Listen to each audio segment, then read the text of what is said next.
भैया, अब हमने लकड़ियाँ तो काट ली हैं, चलो अब चलते हैं। गुरुदेव हमारी प्रतीक्षा कर रहे होंगे। हाँ हाँ रामानंद, हम अभी चलते हैं। इतना कहकर दोनों भाई लकड़ियाँ लेकर वहाँ से चल देते हैं। गुरुदेव, आंखें खोलिए गुरुदेव, देखिए हम लकड़ियाँ लेकर आ गए हैं। ठीक है पुत्र, तुम इन लकड़ियों को बाजार से बेचकर कुछ राशन ले आओ। हमारे पास तो जितना धन था वह समाप्त हो चुका है। परंतु गुरुदेव, आपको धन की क्या आवश्यकता है? आप तो उस चमत्कारी मंत्र से धन को प्राप्त कर सकते हैं। नहीं श्यामानंद, वह मंत्रित धन हमारे उपयोग के लिए नहीं है। वह मंत्रित धन जगत कल्याण के लिए ही है। जिस मंत्र का उपयोग मैं एक वर्ष में सिर्फ एक बार ही कर सकता हूँ। श्यामानंद, तुम जल्दी से बाजार से लकड़ियाँ बेच आओ। कल सुबह हमें शहर के लिए प्रस्थान करना है। श्यामानंद लकड़ियों का गट्ठर लेकर बाजार की ओर निकल पड़ता है। बाजार पहुंचकर श्यामानंद लकड़ियां बेच देता है और बाजार से दाल चावल खरीदकर वापस अपने घर की ओर निकल पड़ता है।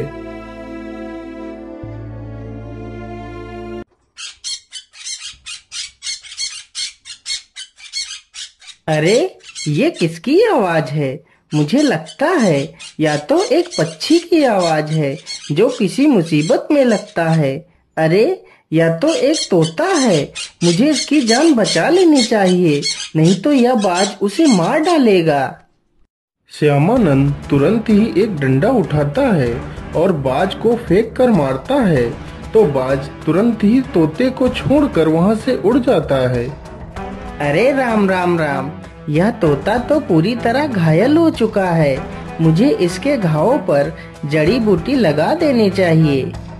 इतना कहकर वह जल्दी से जड़ी बूटी लाता है और तोते के घाव पर लगा देता है। तोता कुछ क्षण पश्चात स्वस्थ हो जाता है। हे दयालु इंसान, तुमने मेरी मुसीबत में सहायता की है। तुम्हें जब भी मेरी मदद की आवश्यकता हो तो मुझे जरूर याद करना। मैं तुम्हारी मदद अवश्य करूँगा। ठीक है मेरे प्यारे दोस्त, आवश्यकता पड़ने पर मैं तुम्हें अवश्य याद करूँगा। इतना कहकर श्यामानंद वहाँ से चला जाता है और फिर वह तोता भी वहाँ से चला जाता है।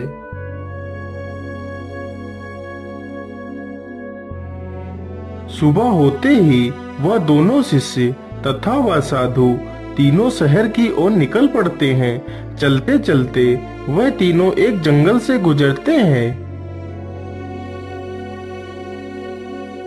अरे ठहरो तुम तीनों, इतनी जल्दी भागते हुए तुम लोग कहाँ चले जा रहे हो? हम तीनों शहर जा रहे हैं, लेकिन आप लोग कौन हो? हम तीनों इस जंगल के डाकू हैं।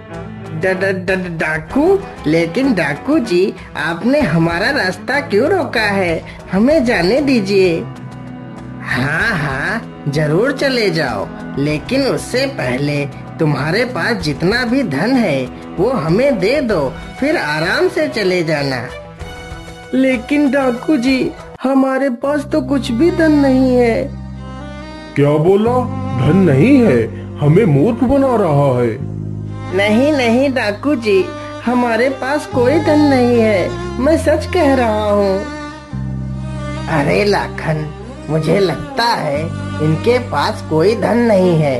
हमें इन्हें छोड़ देना चाहिए। अरे नहीं नहीं, बड़े दिनों के बाद तो कोई शिकार हाथ लगा है और तुम कह रहे हो इन्हें छोड़ दूं। डाकू जी, आप हम दोनों भाइयों को पकड़ लीजिए, लेकिन मेरे गुरुदेव को छोड़ दीजिए। ठीक है, मैं तुम्हारे गुरु को छोड़ दूंगा, यदि तुम दोनों हमें 1000 स्वर्ण मुद्राएं लाकर दो। हे भगवान, अब मैं क्या करूं? कहां से लाऊं इतनी सारी स्वर्ण मुद्राएं? क्या सोच रहे हो तुम दोनों? जाओ और कल सुबह तक 1000 स्वर्ण मुद्राएं लेकर आओ, नहीं तो तुम्हारे गुरु को मार देंगे। ठीक है, हम तुम्हें 1000 स्वर्ण मोहरे लाकर देंगे, लेकिन आप लोग हमारे गुरु को कोई नुकसान मत पहुंचाना। गुरुदेव, आप चिंता मत करना, हम दोनों भाई कल सुबह तक धन लेकर आ जाएंगे। परंतु गुरुदेव, आप किसी भी हालत में उस धन प्राप्ति मंत्र का उच्चारण मत करना, नहीं तो आप और भी ज्यादा मुसीबत में पड़ सकते हैं। इतना कहकर वह दोनों वहां से चले जाते हैं। क्या करूं, क्या करूं, कहां से लाऊं इतनी सारी मोहरे? चलो, मैं अपने मित्र तोते को बुलाता हूँ, हो सकता है वह मेरी कुछ मदद कर पाए। ऐ मेरे मित्र तोते, तुम कहाँ हो? मैं बहुत परेशानी में हूँ, मुझे तुम्हारी सहायता की आवश्यकता है मित्र।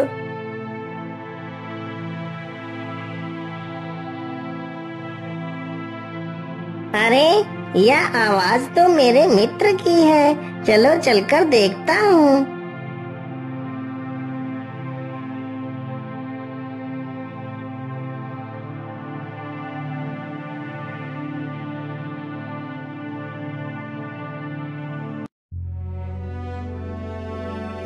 क्या बात है मित्र, आपने मुझे याद किया, बोलिए क्या बात है? फिर श्यामानंद उस तोते को पूरी कहानी सुनाता है। मित्र, मैं तुम्हारी मदद तो कर सकता हूँ, लेकिन इसमें तुम्हारी जान को भी खतरा हो सकता है। मैं ऐसी गुफा के बारे में जानता हूँ जिसमें डाकुओं ने बहुत सारा धन इकट्ठा कर रखा है। तुम वहीं से 1000 स्वर्ण मोहरे लाकर अपने गुरु की जान बचा सकते हो। लेकिन मित्र, चोरी करना तो पाप है, भला हम इस पाप को कैसे कर सकते हैं? लेकिन भाई, हमारे पास और दूसरा कोई रास्ता भी तो नहीं है। यदि एक पाप से हमारे गुरु की जान बच सकती है, तो हम यह पाप करने के लिए तैयार हैं। चलो मित्र, हमें उस गुफा के पास ले चलो। मित्र, मैं तुम्हें गुफा के पास तो ले चलूंगा, लेकिन याद रहे, रात्रि होने से पहले उस गुफा से हमें बाहर आना होगा, क्योंकि रात्रि होते ही वह डाकू गुफा में आ जाते हैं। फिर वह तोता दोनों भाइयों को गुफा के पास ले जाता है।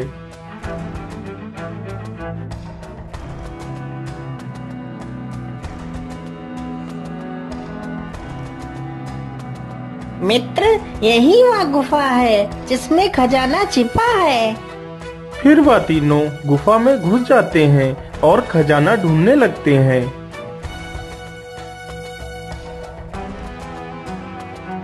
अरे मित्र, हम इस गुफा में तो आ गए हैं, लेकिन खजाना तो कहीं दिखाई नहीं दे रहा। ढूंढते रहो मित्र, खजाना यहीं कहीं होगा। अरे, यह कुआं कैसा है? इस कुएं को तो इस पत्थर से ढक दिया गया है, कहीं खजाना इसी कुएं में तो नहीं है। हाँ हाँ मित्र, तुम बिल्कुल ठीक सोच रहे हो, जरा इस पत्थर को तो हटाओ। जैसे ही दोनों भाई उस पत्थर को हटाते हैं, तो देखते हैं पूरा कुआं खजाने से भरा हुआ है। अरे भाई, खजाना तो मिल गया, चलो जल्दी से 1000 मोहरे ले लेते हैं। वह दोनों जल्दी जल्दी से 1000 मोहरे उठाकर चल देते हैं। उधर शाम होते ही डाकू गुफा की ओर आ जाते हैं।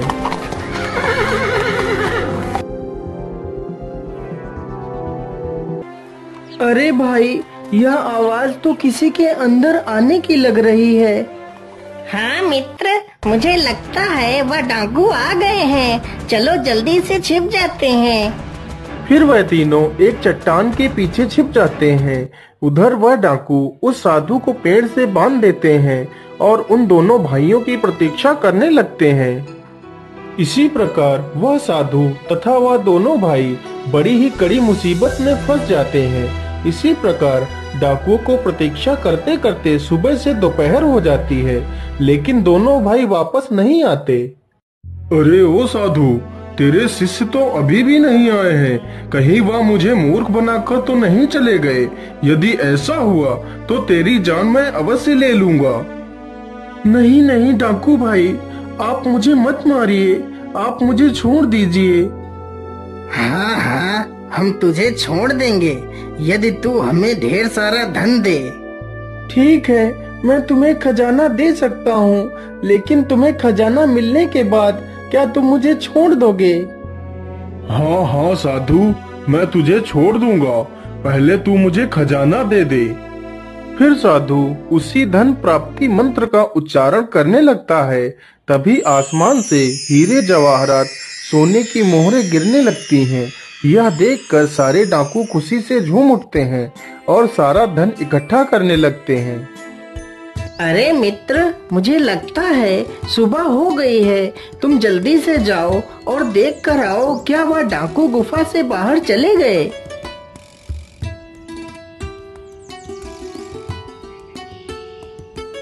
नहीं मित्र, अभी वह डाकू सो रहे हैं।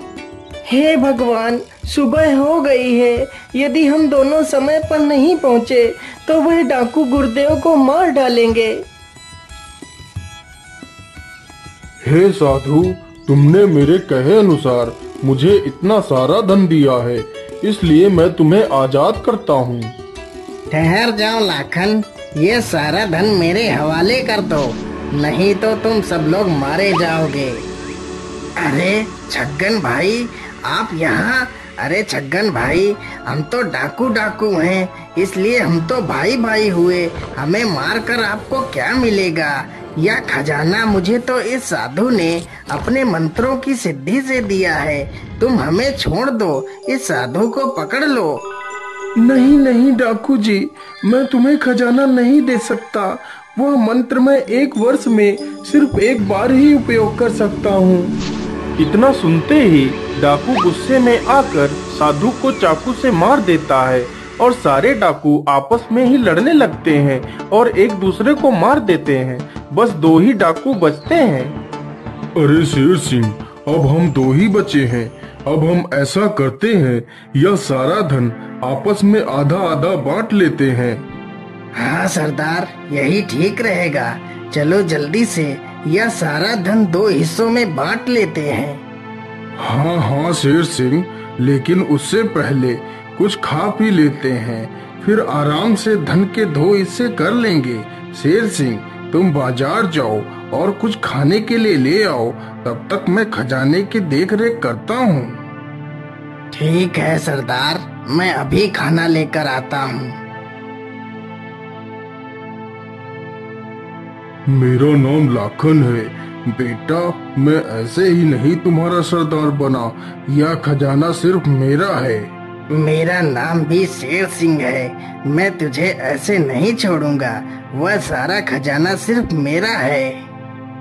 फिर वह बाजार से खाना खरीद कर लाता है और उसमें जहर मिला देता है। अब यह खाना लाखन खाएगा और ढेर हो जाएगा, फिर सारा खजाना मेरा होगा। अरे सरदार, तुम कहाँ हो? देखो मैं खाना लेकर आ गया हूँ। लाखन एक पेड़ के पीछे छिपकर यह सब देख रहा था। जैसे ही शेर सिंह पीछे की ओर मुड़ता है, तभी लाखन पीछे से शेर सिंह को तलवार से घायल कर उसे मार देता है। चलो, मेरा आखिरी कांटा भी निकल गया। अब यह सारा धन मेरा है। चलो जल्दी से यह खाना खा लेता हूँ, फिर यह सारा धन उठाकर यहाँ से भाग जाऊंगा। इतना कहकर वह उसी जहरीले खाने को खा लेता है और तड़प तड़प कर मर जाता है।